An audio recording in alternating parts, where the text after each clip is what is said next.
வணக்கம். All in one zone devotional சேனலுக்கு உங்களை அன்புடன் வரவேற்கிறேன். இன்றைக்கி நம்மளுடைய சேனலில் நாளைய தினம் ஞாயிற்றுக்கிழமை அன்று 21ஆம் தேதி செப்டம்பர் மாதம் மகாலய அமாவாசை வருகிறதுங்க. அதாவது புரட்டாசி மாதத்தில் வருகின்ற மகாலய அமாவாசை தினம் மிக மிக முக்கியமான நாளுங்க. அதை நாம் தவறவிடக்கூடாது. மற்றும் நாம் மகாலய அமாவாசை தினத்தன்று நாம் காகத்திற்கும் மற்றும் பசுக்களுக்கும் உணவளிக்க வேண்டும்.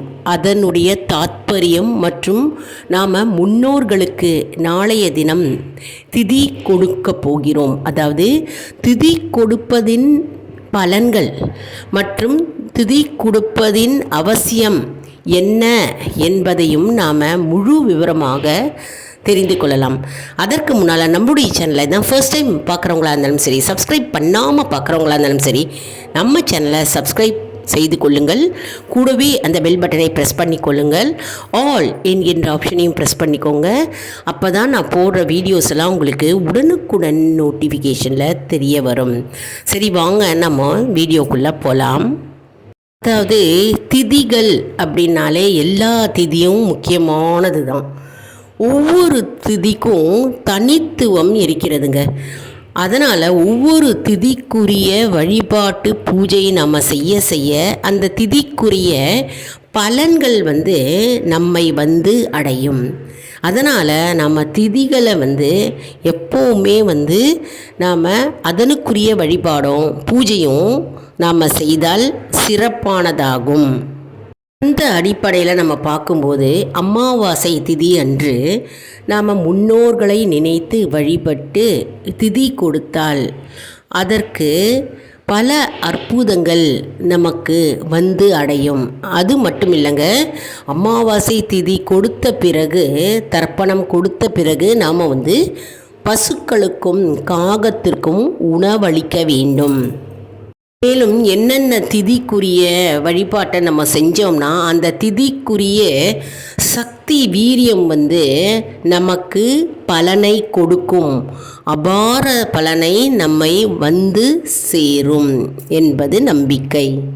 இப்போது நம்ம அமாவாசை திதி அன்று முன்னோர்களுக்கு நாம் தர்ப்பணம் ஏன் கொடுக்க வேண்டும் அப்படின்றத தான் பார்க்க போகிறோம். அதாவது அமாவாசை தினத்தன்று நாம் முன்னோர்களை நினைத்து வழிபட்டு தர்ப்பணம் கொடுக்க வேண்டும் என்று சாஸ்திரங்கள் கூறுகிறது. மற்றும் அமாவாசை தினத்தன்று மறைந்த பெற்றோர்கள், அதாவது அம்மா அல்லது தாய் அல்லது தந்தை மற்றும் இருவரையும் இழந்தவர்கள் அமாவாசை தினத்தன்று தர்ப்பணம் கண்டிப்பாக கொடுக்க வேண்டும். தர்ப்பணம் என்றால் திருப்தியுடன் செய்தல் ஆகும். ஸ்ராத்தம் என்றால் ஸ்ரத்தையுடன் செய்தல் ஆகும். அமாவாசை தினத்தன்று தர்ப்பணம் செய்த பிறகே காகங்களுக்கு எள் கலந்த சாதத்தை உணவாக அளிக்கலாம். மற்றும் பசுக்களுக்கு அகத்திக்கீரை கொடுக்கலாம், வாழைப்பழம் கொடுக்கலாம். மற்றும் தர்ப்பணம் செய்த பிறகு அன்றைய நாளில், அமாவாசை நாளில் அன்னதானம் செய்யலாம். அன்னதானம் செய்வது மிகவும் சிறந்த தானமாகும். அன்றைய தினம் நம் முன்னோர்களை நினைத்து நாம் அன்னதானம் செய்யலாம். அதாவது பித்ரு பூஜை அல்லது முன்னோர்களை நினைத்து தர்ப்பணம் செய்யாத வீடுகளில் பார்த்தோம்னா முன்னோர் சாபம், அதாவது பித்ரு சாபத்துக்கு உள்ளாவார்கள். அந்த சாபம் என்னவாகும் என்றால் அந்த குடும்பத்தில் சதா தோல்வியே உண்டாகும். கஷ்டங்கள், நஷ்டங்கள் மற்றும் துன்பங்கள் அலைவரிசையாக கொண்டே இருக்கும். அதனால தான் பித்ரு பூஜை மற்றும் முன்னோர்களை நினைத்து அமாவாசை அன்று தர்ப்பணம் கண்டிப்பாக கொடுக்க வேண்டும். மேலும் அமாவாசை தினத்தன்று முன்னோர்களை நினைத்து வழிபட்டு தர்ப்பணம் கொடுத்தால் முன்னோர்களின் ஆசீர்வாதம் பரிபூர்ணமாக நமக்கு கிடைக்கும். அது மட்டும் இல்லைங்க, நம்முடைய சங்கதியரின் சங்கதியர் வாழ்க்கை நிலை மேம்படும் மற்றும் வாழ்க்கை வளர்ச்சி அடையும். எந்த துன்பங்களும் அவர்களை அண்டாது மற்றும் பித்ருக்களின் ஆசீர்வாதமும் அவர்களுடன் அருள் நமக்கு பரிபூர்ணமாக கிடைக்கும். அதனால தான் அமாவாசை தினத்தன்று முன்னோர்களை நினைத்து தர்ப்பணம் கொடுக்க வேண்டும் என்று சாஸ்திரங்கள் கூறுகிறது. கண்டிப்பாக தர்ப்பணம் கொடுத்தே ஆகணும். முன்னோர்களை நினைத்து, அதாவது பெற்ற தாய் தந்தையரை நினைத்து அன்றைய தினம் ஒரு நாளாவது, அதாவது அமாவாசை தினத்தன்று கொடுத்தால் நம்முடைய குடும்பம் வளர்ச்சி அடையும் மற்றும் நம் குடும்பத்திற்கு இன்னல்கள் துன்பங்கள் வரவே வராது. நம் குடும்பத்தை அவர்கள் காத்து பாதுகாத்து இருப்பதாக ஒரு ஐதீகம். அதனால தான் அமாவாசை அன்று நாம் தர்ப்பணம் கொடுக்கிறோம். இப்போ ஏன் நம்ம காகத்திற்கு உணவு அளிக்க வேண்டும் அப்படின்னு நம்ம பார்க்கலாம். அதாவது சனீஸ்வர பகவானின் வாகனமாக காகம் கருதப்படுகிறது இல்லையா? அது நம்ம எல்லாருக்கும் தெரியும். அதே போன்று யம தர்மராஜாக்கு தூதரவராக காகம் திகழ்கிறது. அது மட்டும் இல்லைங்க, யமலோகத்தில் வாசலில் காகம் எப்பொழுதும் இருக்குமாம். அதாவது யமலோகத்தில் வாசலில் காகம் எப்பொழுதுமே இருக்குமோ. அதனால தான் நம்ம அமாவாசை தினத்தன்று காகத்திற்கு உணவளிக்கிறோம். அதாவது பித்ரு ரூபமாக, முன்னோர்களின் ரூபமாக காகம் நம் வீட்டிற்கு உணவை உட்கொள்கிறது என்பது ஐதீகம்.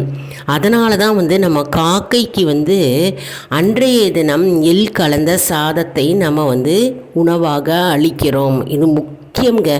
அமாவாசை தினத்தன்று நம்ம காக்கைக்கு உணவளிக்க வேண்டும். தினமுமே சில பேர் வீட்டில் எல்லார் வீட்லேயும் காக்கைக்கு உணவளிப்பாங்க. அதுவும் மற்ற நாட்களில் நீங்கள் போடலை அப்படின்னால நீங்கள் அமாவாசை தினத்தன்றாவது காக்கைக்கு உணவளிக்க வேண்டும்.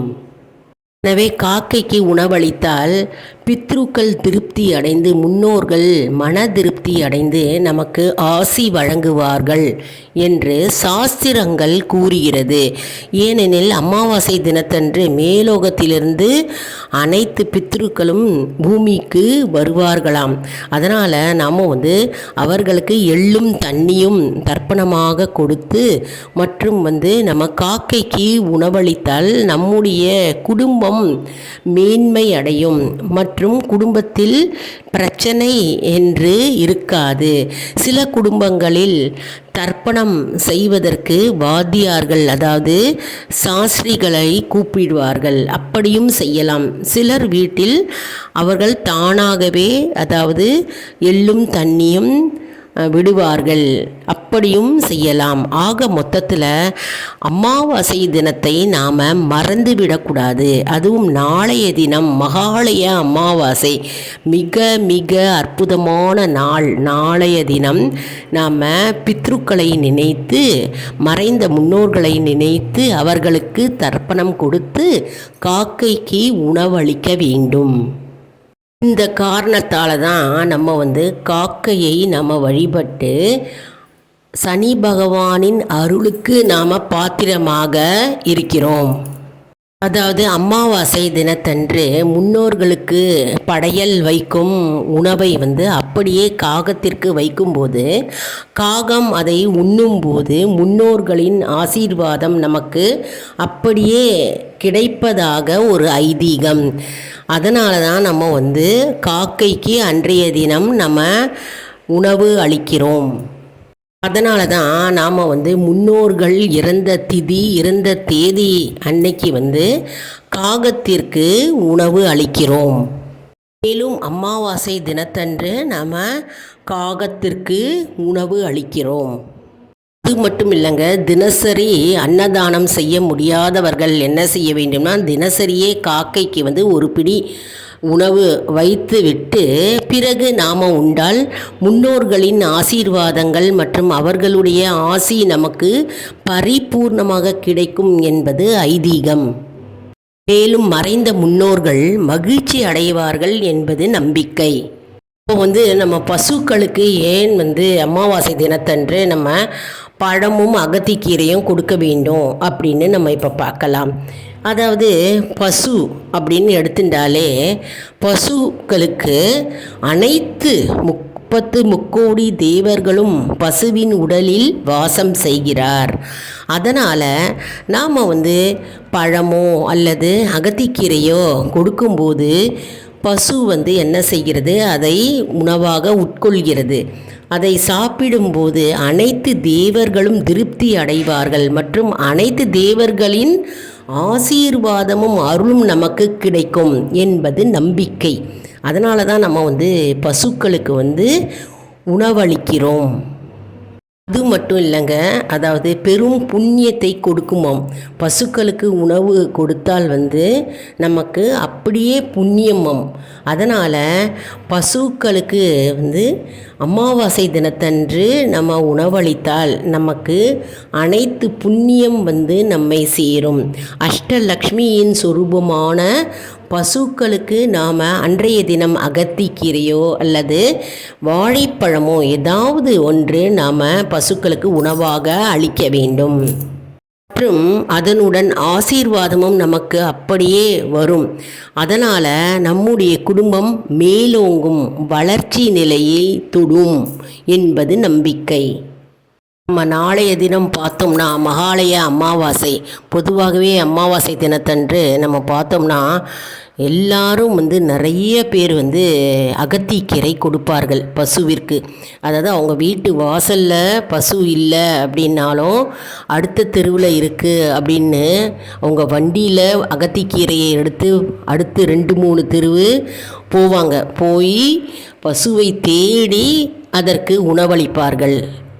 அதனால் பசுவின் ஆசீர்வாதம் நம் குடும்பத்தை சேரும் என்ற ஐதீகத்தால் தான் பசுக்களுக்கு அமாவாசை தினத்தன்று அகத்திக்கீரை பழங்கள் கொடுக்கிறார்கள்.